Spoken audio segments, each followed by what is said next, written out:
There's a new age of romance hitting the bookshelves, and among those authors who is gaining a huge following is Toronto's own Carley Fortune, who joins us in studio today. Thanks so much for being with us. Oh, my pleasure. Let's talk a little bit about some of the books you have going. Every Summer After, Meet Me at the Lake, This Summer Will Be Different, which I just started. I don't want to give too much about it yet, but I'm just going to say it's about friendship, about love, and maybe forbidden fruit. Oh, yeah, a bit of a secret romance going on in there. I see a theme with your books here. There's summer, and you also highlight a lot of Canadian spots that it resonates with people. Yeah. Was that important for you? Yes, all of my books have started with the setting first. It's where I kind of get my ideas from. And so my first book, Every Summer After, I knew that I wanted to write about how I grew up and where I grew up, which is in a small town in Eastern Ontario called Barry's Bay. And I grew up on the lake, and I lived on the lake all year round.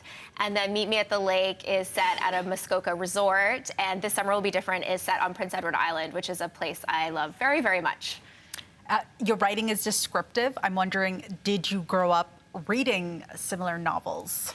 I didn't grow up reading any kind of like young adult romance or romance books, but I did love books with setting. One of the series I loved as a kid was an Australian series called Tomorrow When the War Began, which is about a group of teenagers who goes out into the wilderness. And the descriptions of the wilderness and nature really resonated with me. And because I grew up down a dirt road in the bush looking over the water, I was surrounded by nature all the time. And that's when I first started writing, it was descriptions of what I saw around me. And that comes across in your writing as well. Thank you. Everything, it's kind of you're painting a picture. And I love when reading, my favorite thing to do is to kind of imagine everything happening, how the characters would look. Yeah. And you do such a good job of describing the settings and the characters. And your books have also been the topic of a lot of TikToks as well, and YouTube reviews. I'm noticing a trend here on TikTok, especially where people are really gravitating towards romance novels. Are you experiencing the same from your audience? Yeah. I think romance novels have really, I mean, they've been the hugest genre in reading for a long time, but they're having this moment on TikTok because young readers are finding these books and I think have no kind of, whereas in the past we might have been a little bit skittish about displaying the books we read if they had steamy scenes, and younger people don't have the same kind of shame that we may have had in the past and are so passionate about talking about books that not only deal with like romance but also tougher subjects. And there's this just beautiful celebration of books about women and pleasure right now. And that is a huge topic, as I mentioned, on TikTok as well. I've heard too that perhaps some of these stories might end up on the big screen at some point. Can you tell us a little bit about the film rights? Sure, yeah. So Every Summer After, my first book, has been acquired as a series by Amazon. So that would be a series on Amazon Prime that is happening. We're like in the beginning phases of that. It's very exciting. And Meet Me at the Lake has been optioned by Archwell Productions and Netflix. And Archwell, what's the connection there? Archwell is the production arm of Prince Harry and Meghan. Oh, a royal connection. Yes. I love that. So what role are you playing with these stories coming to light? Yeah, so I'm an executive producer on the projects, and really I think my role is to support the creative teams in any way that I can, and help kind of advocate for the parts of the books that readers really want to see on the scene, or on the screen, sorry. There are certain, even like quotes or moments that I know really resonate with readers, and when they see an adaptation. Of course, an adaptation is not just putting a book on the screen, but there are certain moments that I think fans really, really want to see. Oh, for sure, because you're seeing all these other novels being transformed into movies as well, and people point out the moments that really stick with them, and those are the first, the readers are the first in line to to watch those movies Absolutely. and watch these shows, right? Yes.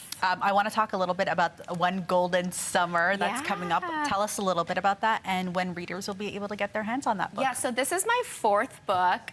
It is the love story of a character who appeared in my first book, Every Summer After. The character's name is Charlie. He's the brother of the hero in my first book. And I had so many people approach me at my events and demand About Charlie? Yeah, they wanted Charlie's love story. I had people pitch me ideas for his love story.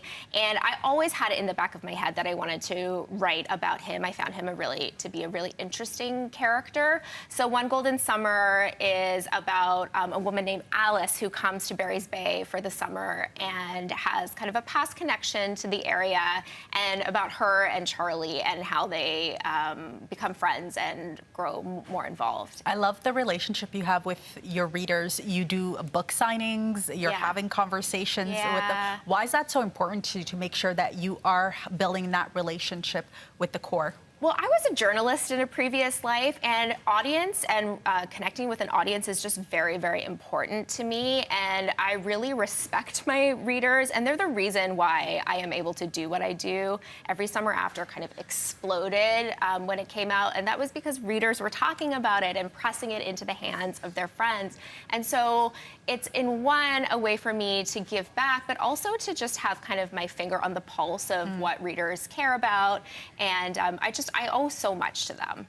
And really quickly, you mentioned you were a journalist. I believe you've had 15, 16 years in the industry before Yes. you pivoted to your second career. Yeah. How difficult was it to leave, and what message do you have for folks who maybe want to follow in a similar path, follow their passions? Yeah, so I started writing my first book while I was working. I wrote between 5 and 6 in the morning. I was a parent. I am still a parent. I had a full-time job, and I wanted to do something for myself.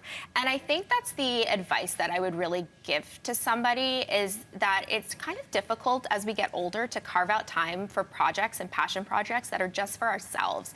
And I think for me, I discovered how much I loved writing, and I wouldn't have known that about myself.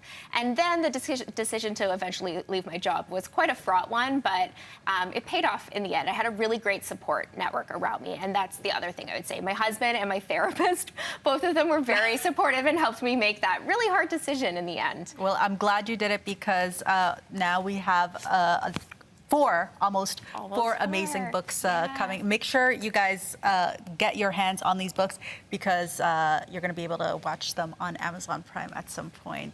Do we have a date, by the way? No, we do not No have date? dates. Yeah. Oh my gosh. Okay, I'm going to mark it in my calendar somewhere to keep on pestering you about that. Carley Fortune, thank you so much for coming here and speaking to us about this. This was really fun. Thank you.